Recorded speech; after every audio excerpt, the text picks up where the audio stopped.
Continuing here. So, yeah, I've gotten my share of brain damage over the years. I had pneumonia also when I was 10 years old, 9, 10, right around that age. I lived in Ireland for a while, and I went into a coma, as I remember. My dad said, "Oh, you never were in a coma," but it feels like it when you sleep for what feels like days or something. I mean, you're kind of immobilized. Pneumonia is a pretty serious thing, but it's not hard to get a little brain damage here and there. Not to mention, all the other impurities I put in my body over the years. But we all get our share. But what stresses out your brain, okay, if it doesn't kill it, okay, it just makes it stronger. It's just like anything else in life. What doesn't kill you makes you stronger, so it said. And it's true. If you look at plants, I mean, plants that get stressed out early at age, if they survive it, they overcompensate, and they can actually be some of the strongest plants, trees. So it stands to reason. But it's not unusual for men to have that kind of what would you call it? Warrior kind of mentality, and so men bumping heads is almost an organic thing. When you see it in the animal kingdom, it's pretty common. I mean, I've been bullied too, and I've let myself be bullied. You might think, oh, he doesn't seem like the type, but no, you got to pick and choose your fights, okay? Because if somebody is psycho and they're real angry, and even if they don't have any basis for their anger, they're nuts. And you sometimes just have to do what's expedient at that time. And I've run into occasions like that. But for example, one time out surfing, I'm surfing at a place in Santa Cruz where I'd been surfing there since a teenager. And here I got this teenager. I'm up in my 50s. I'm out there with this guy. I was literally surfing out there before this guy was born, but he's going to intimidate me. And this guy tries to beat me up, saying that I cut in on his wave or something. This is the reality. Okay, down in Southern California, in certain surf spots, they've had to put undercover police out there to keep these bullies from getting their way. I knew one kid down there when I was surfing as a teenager. Vince Collier was his name. And he was a kid. I mean, I probably had 3 or 4 years on him. So if I was a teenager, he was probably 12 years old, maybe. And there were some guys that were picking on him, trying to bully him at one of the surf spots that was very popular, Stockton Avenue. I lived literally half a block away from the spot when I was a teenager. But Vince lived down the street too on West Cliff Drive, which was right on. But I was actually a little closer than Vince. But they tried to pick on him, and he went home. He got a baseball bat, and he just challenged these guys and said, "You know what? You're not doing this. He made it clear that you don't want to F with this kid. And it was interesting to see. And it's funny because Vince grew up to be about 6'5", a gentle giant. And he is memorialized. He's got a big photograph in the Santa Cruz Surfing Museum, which is the lighthouse at Steamers Lane. And he's surfing Mavericks, dropping in on this monster of a wave. So that's Vince Collier's. I knew him since he was a little kid. That's the story of Vince Collier there. But yeah, you know what? I mean, it's not good to get bullied, and I've been bullied a couple times. I've had to pick my fights. I learned early not to pick fights without a cause. I told you about that story in junior high. That's a true story.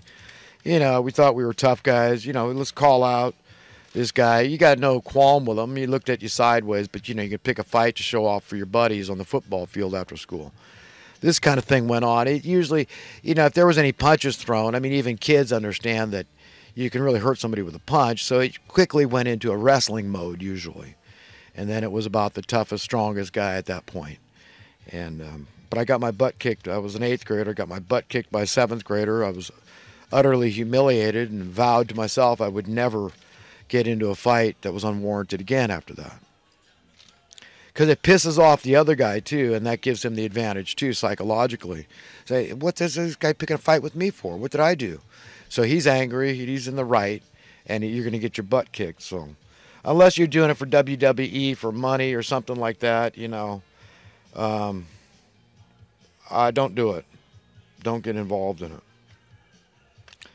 But my dad, he was a badass. He had a really tough childhood. He turned out to be a really tough guy and a very admirable character that he realized a lot of dreams that most guys dare not even dream about. Building his own sailboats. I mean, the crowning glory was Fiddler's Green. It was the design was from the 44 Williams. It was a trimaran. But to the end of the bowsprit, it was 48 feet long. 6 bedrooms, 2 bathrooms, beautiful teak wheelhouse. He built that in the Santa Cruz Mountains in Felton. In 1972, it was completed when I was 14 years old. So he did a lot. In the 60s, he had taken the family to Europe. We were living and sailing the Mediterranean. And I had quite a life, quite an upbringing. I lived in Malta, England, Ireland, been to Italy, Spain, a lot of places. But at that age, I just wanted stability. I wanted to be home with my friends. So, anybody that envies me ought not, It's how it is when you're a kid. You just want stability,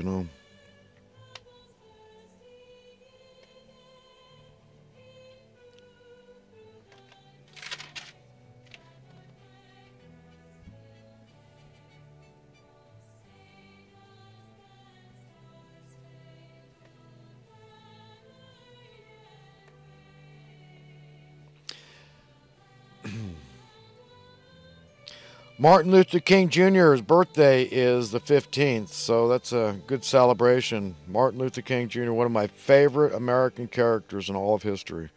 Absolutely. Love that guy. Yeah, and nobody can call me a xenophobe just because I think that we should only allow legal immigration to America. No. Let's help them in their own native. They don't want to leave their homelands. Let's help them where they are. Let's help them there. We've got our own problems with destitute, desperate people in poverty here. Okay, Nancy Pelosi. Let's fix our own. Chuck Schumer. Let's fix our own problems first. And Gavin Newsom, I'm going to give him a chance. I'm definitely going to give him the benefit of the doubt. Talk about affordable housing, exactly what we need to fix our problems. Truly affordable housing.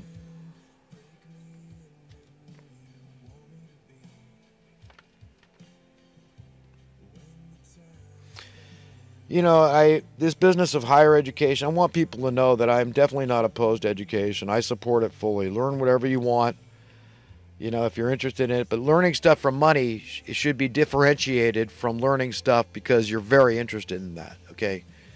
And it's all conflated the way it is, and it's a pain in the ass. Okay, that's how I feel. It's a big fat. If I never succeed financially, that's my excuse. It's one big fat pain in the rump. I want to contribute greatly, okay, to society, but okay, not in this way. Okay, this is a pain in the butt. That everything I do has to be about money.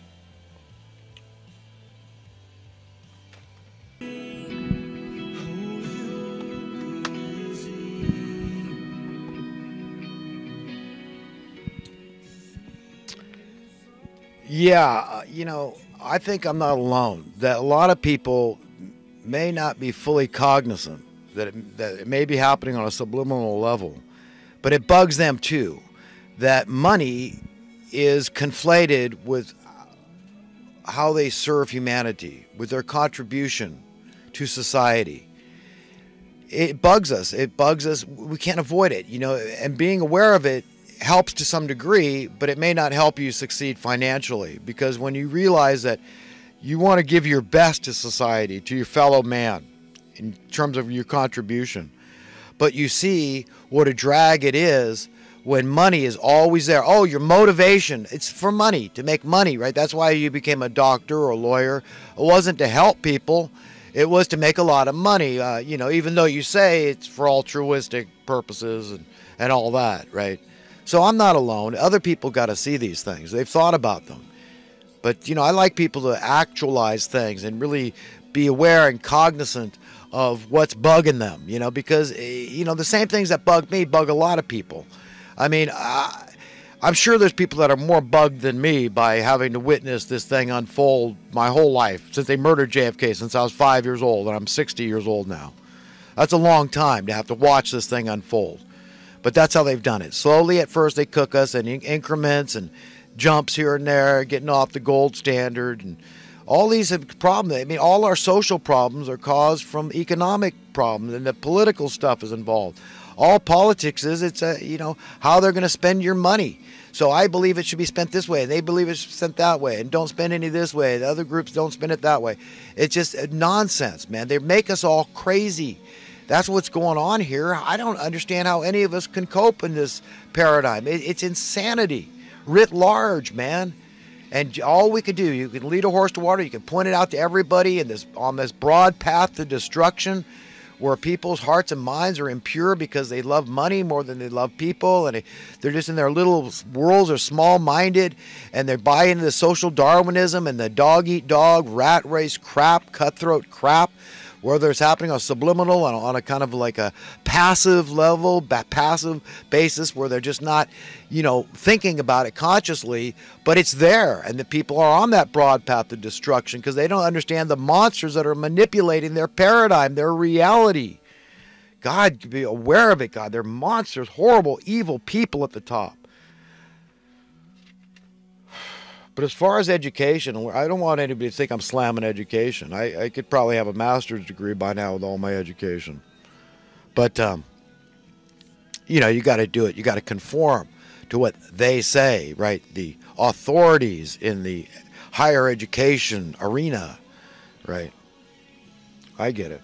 So what you learn on your own isn't relevant. That doesn't matter. We don't care what you researched independently on your own and try to get unbiased answers for your questions. No. Just what we spew out. What we offer and what we don't offer, okay? The mainstream media making a mountain out of a molehill and making a molehill out of a mountain. Something that's very newsworthy, that's educational, that people are, really interested in. Nah, that's a non-story. We're not gonna talk about that. No, we're not gonna. We're not going to talk about that. No.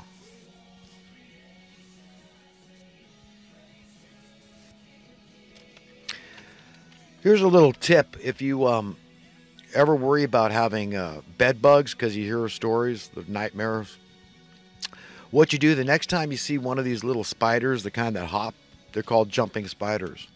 Let it live, okay? I mean, I don't like spiders any more than the next guy, but these things will never bite you. Never hurt you. They don't breed very well, so you'll never find too many of them in your house. But if you let a couple of those live in your house, you will never. These are a natural predator of the bed bug. So if you're spraying chemicals in there, you're going to kill these jumping spiders too. I was thinking about going into the business. That's not a bad idea. Organic bed bug control, right? So what you do is you introduce a couple of jumping spiders into a dwelling, and you'll never have bed bugs. It's that simple. Because when they come out to feed, the spiders will spot them and devour them. So I just wanted to share that with people. You notice how the mainstream media never takes the politicians to task.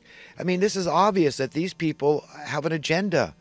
They're owned. They're in the pockets. They're lapdogs for like the Bilderberger group. That's come out. I mean, these multi-billionaire types, these elitist hypocrite types, and money printing and the political sycophants and all these aristocrat types, these hereditary wealth types, okay, the globalist type, the New World Order types, okay, they're all a bunch of thugs and murderous gangsters. They're genocidal freaks, man. That's who's really controlling the mainstream media, at least on the national level. You're going to get some true, they report car accidents and fires and, crime, and all that's authentic. But when it comes down to the big picture, no, they're being manipulated. What they talk about and what they won't talk about is being controlled. Okay, that's how they manipulate us. This is how they educate us. This is how they brainwash you, condition you, indoctrinate you, program you. This is how it's being done. This is how they propagandize the people. They get us going in the direction they want. They're rendering us in their image and likeness. And if you go along with that, you're going to have no substance. You're going to be a nobody. you're not going to be able to stand before God. These people are insane, the agenda they're selling on you, getting you to believe that somehow this can work, that it's all about global warming this is the big problem of our day. Don't care about homelessness and desperate poverty. We don't want people. We want them to have the lowest possible carbon footprint.